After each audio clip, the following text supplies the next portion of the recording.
Let's begin. Hare Krishna, welcome all of you to this class, very blissful Bhagavatam class. Welcome all of you.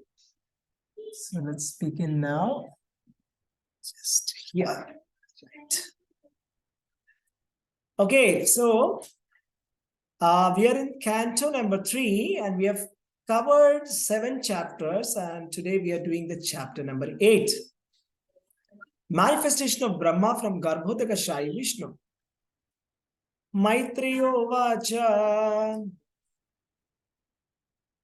Satsevaniyo Batapurvamsho Satsevaniyo Batapurvamsho Yallo Kapalo Bhagavat Pradhanaha Babhuviteha Jitakirtimalam Pade Pade Nutanayasya Abhishikshnam. The great sage Maitreya Muni said to Vidura, the royal dynasty of King Puru is worthy to serve the pure devotees because all the descendants of that family are devoted to the personality of Godhead. And you are also born in the family, and it is wonderful that because your attempt, the transcendental pastimes of the Lord are becoming newer and newer at every moment. So it is said, this is a conversation that's happening between Maitreya Rishi and Vidura, right? So Vidura is asking so many questions to Maitreya Rishi. So particularly Vidura is asking about how this cosmic manifestation has come into place. That is the particular question that is being asked by Vidura. Correct? So let's see what happens. So Maitreya is first of all congratulating him by saying that, this Puru Vamsha is very, very amazing, right? So Puru, the King Puru's Vamsha, they are all belonging to, right? Vidura and all. So this is amazing because you're all pure devotees of Krishna, right? And you know what? This is like Pade Pade Nutanasya Abhikshnam. Every moment is becoming newer and newer and newer. Every time. So how can something become newer and newer? Generally, whatever we do, it becomes boring and more boring, isn't it? How can it become newer? So that is the speciality of Krishna.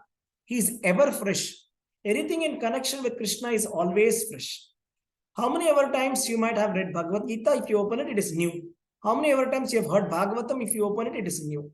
It is always fresh. Krishna is always fresh. Right? So let us see the next verse. Soham nrinam chulla sakhaya dukkam mahadgatana viramaya tasya pravartaye bhagavatam puranam yada sakshat bhagavan rishibhya.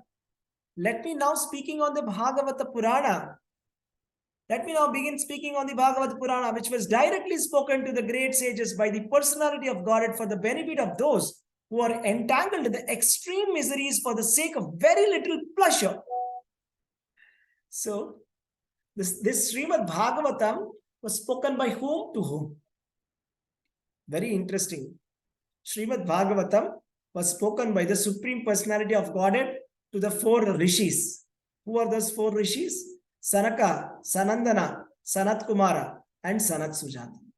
These 4 rishis, Lord, in the form of Sankarshana, in his expansion of Sankarshana, has given Srimad Bhagavatam. We will hear something very interesting today. Asinamurvyam Bhagavantamadhyam Sankarshanam Devamakunta Sattvam Vivistitva Tattvam Mataparasya Kumara Mukhya Munayon Vaprichan.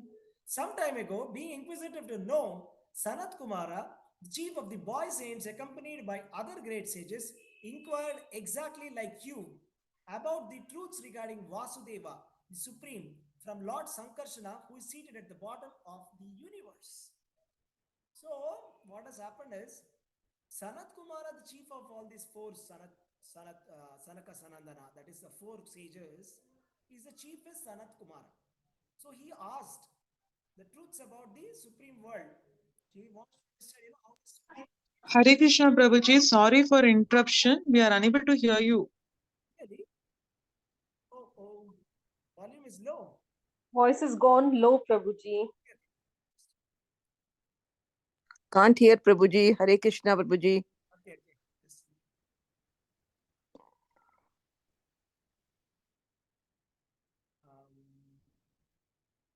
Why? Let me just check.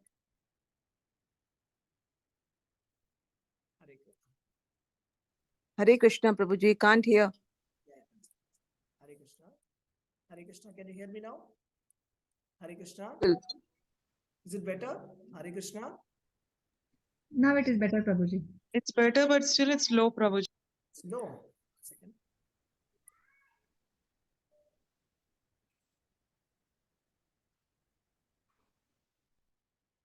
Hare Krishna, can you hear me? Hare Krishna, Hare Krishna. Yes, Prabhuji, we can hear you. Very low volume. Volume Hare is Krishna, Hare Krishna. Okay. Is it better now? Hare Krishna. Yes, Yes. Prabhuji. Yes. Okay. Hare Krishna. Let's continue now. So I was saying that this Sanat Kumara, he was asking this question regarding Vasudeva. So there are 4 expansions: Vasudeva, Sankarshana, and Pradyumna and Aniruddha. Vasudeva, Sankarshana, Pradyumna, and Aniruddha. So second expansion of the Lord is Sankarshana. First expansion is Vasudeva. Right? So Sanat Kumara is asking about the Vasudeva expansion to Sankarshana. Who is Sankarshana? Sankarshana is the 1,000-hooded snake, Ananta, who is in the complete, in the Patala, and all the universes are resting upon him. The Shesha, Ananta Shesha, all the universes are like mustard seeds. They're resting upon the Lord. And he is seated below the universe, at the end of all the universes, where there is a lot of water. So there is water there. Huh? So that is where these people went and they asked these questions. So Maitreya Rishi is recollecting this, that whatever questions that you have asked, they have already been asked before.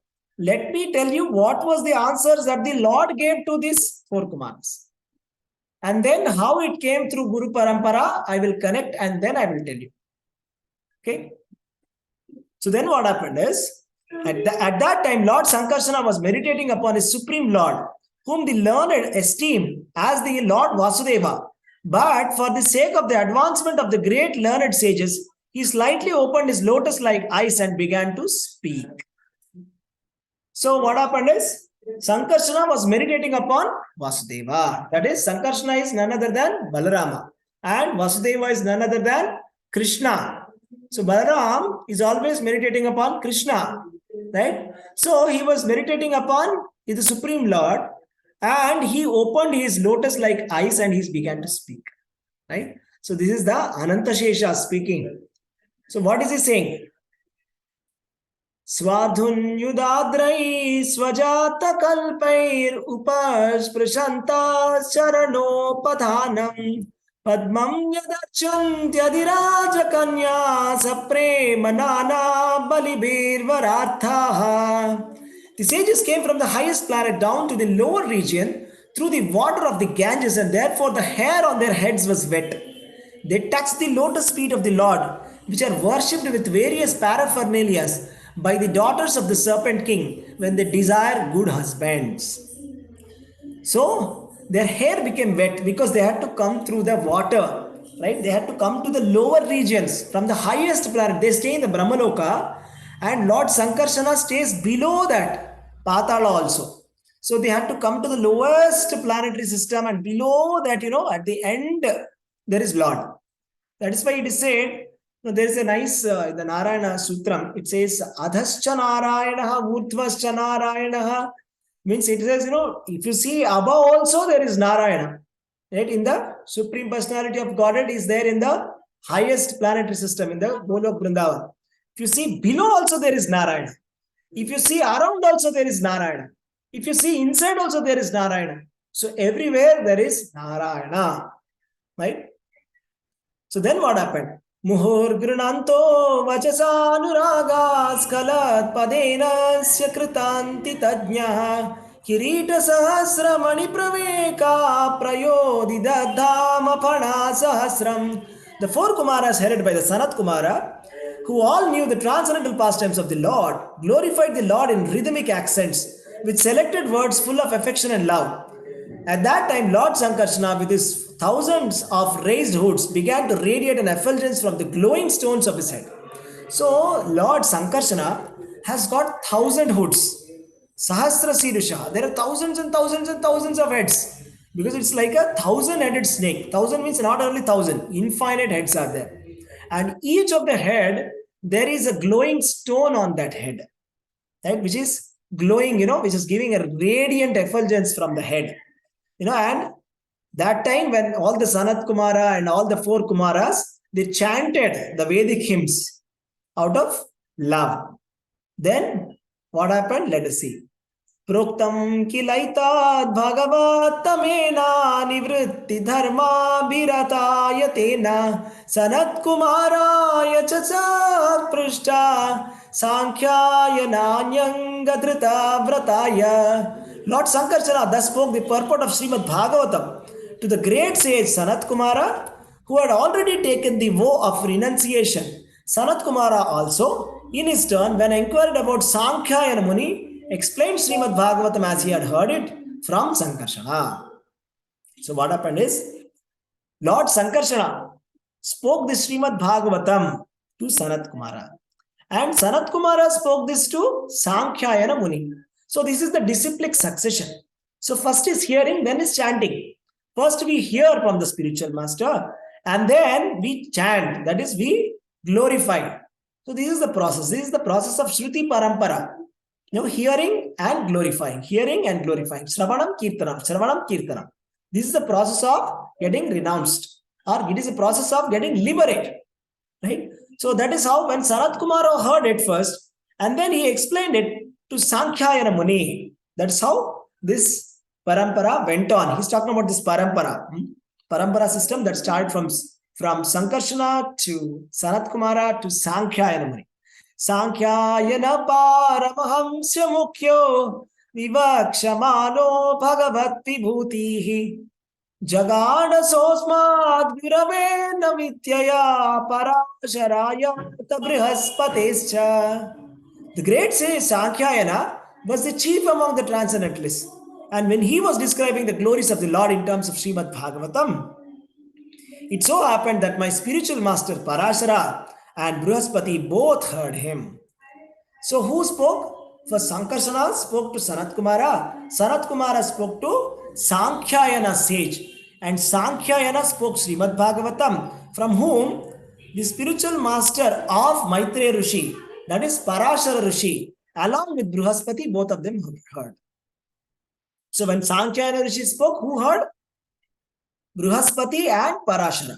What is the relationship between Parashara and Sankarsana? Parashara and Maitreya Rishi, who is the speaker now? Maitreya is the student of Parashara Rishi. Correct?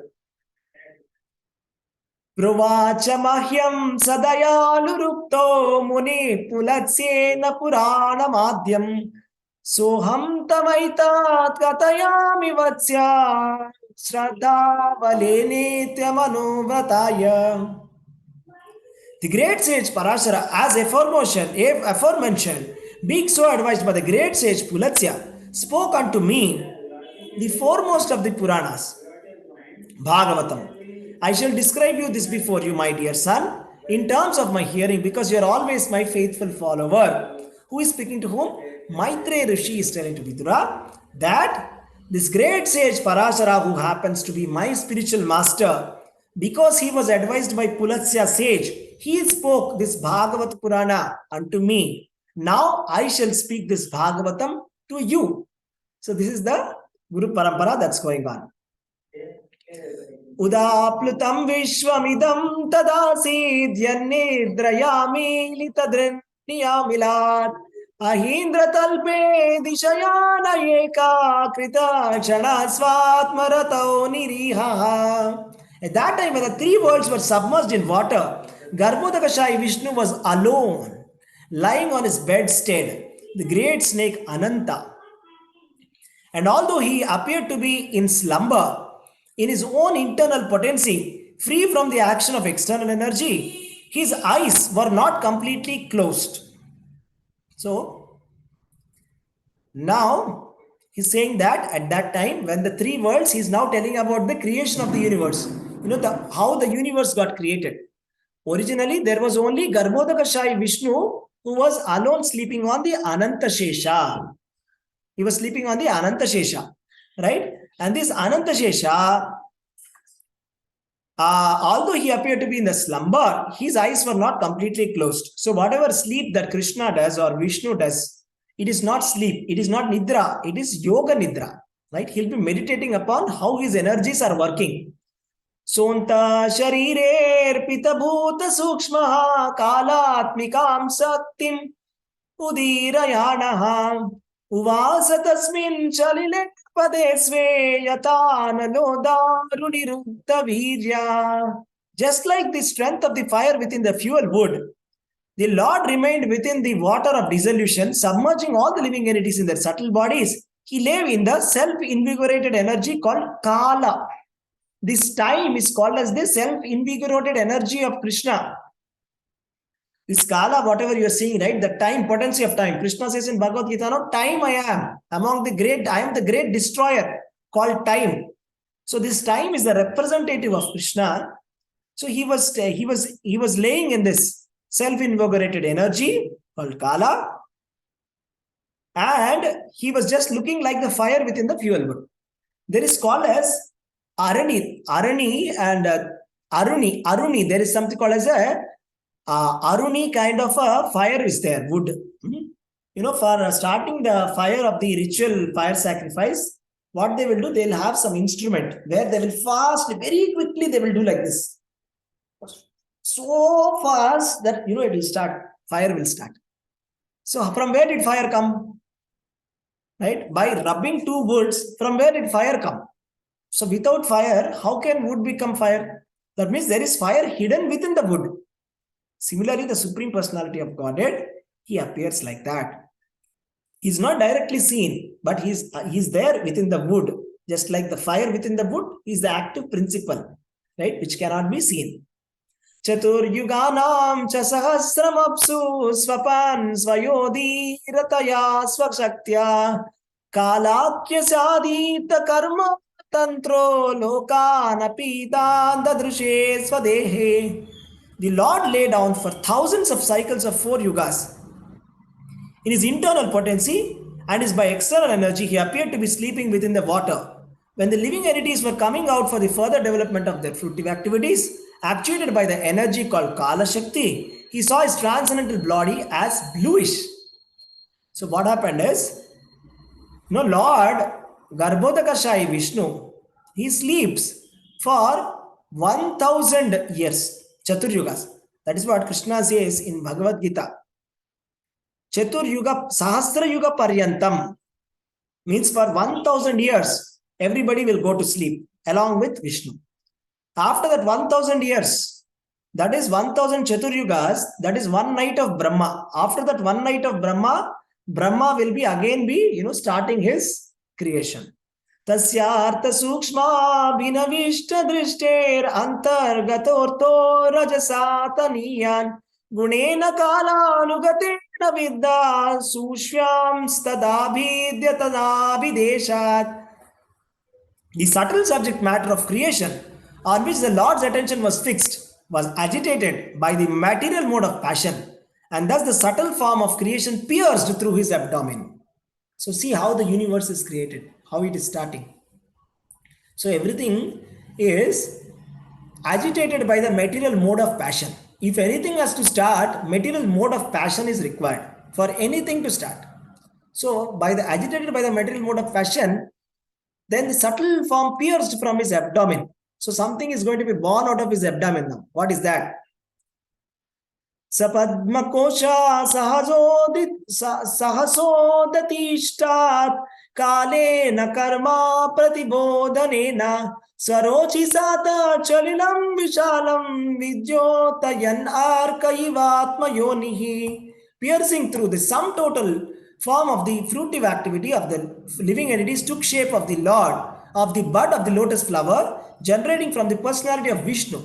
And by his supreme will, it was illuminating everything like the sun and dried up the vast waters of devastation. So all the waters of devastation got dried up. How? By the lotus flower that got generated from the navel of the personality of Vishnu. Right? And it was illuminating everything, and all the devastating water was evaporated. Tatlokapadam sayu eva Vishnu pravivashat sarvagunavabhasam tasmin swayam vedamayo vidata swayam bhuvam yam svavadanti sobhut. Into that universal flower, Lord Vishnu personally entered as the super soul.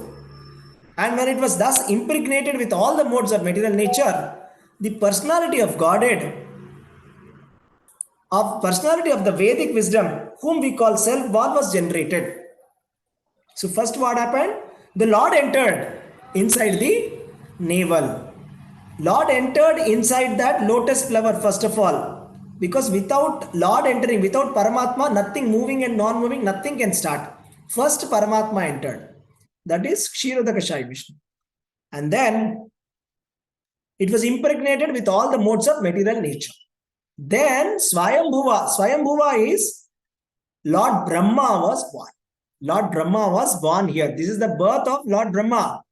Tasyam chachambo ruhakarnikaya stito lokamapashyamanaha parikraman vyomni vivritta netra chatvari lebeludisham mukhani. Brahma, born out of the lotus flower, could not see the world, although he was situated in the wall. Therefore, he circumambulated all of the space, and while moving his eyes in 4 directions, he achieved 4 heads in terms of 4 directions. So Lord Brahma, he was seeing everywhere. He was not able to find anything. And when he moved in his 4 directions, his 4 heads got generated. Tasmad yugantas Shvasana Vaguna Jalormi Chakra Chalilad Viruddham Apa Upasrita Kanjam Uloka Tattvam Natma Ramadda Vidadadi Devaha. Lord Brahma, situated in that lotus, could not perfectly understand the creation, the lotus or himself. At the end of the millennium, the airs of devastation began to move the water and lotus in great circular waves. So what happened? Brahma is now born and he is not able to understand anything. Right? So this is the situation of Lord Brahma. Okay, so we will stop here because we have to do the Raja Vidya also. Let's see if people are joining in most likely. Yes, Hare Krishna. Hare Krishna, everybody. So we'll stop Bhagavatam here. We'll continue tomorrow again. So let us continue with the Raja Vidya reading. Hare Krishna.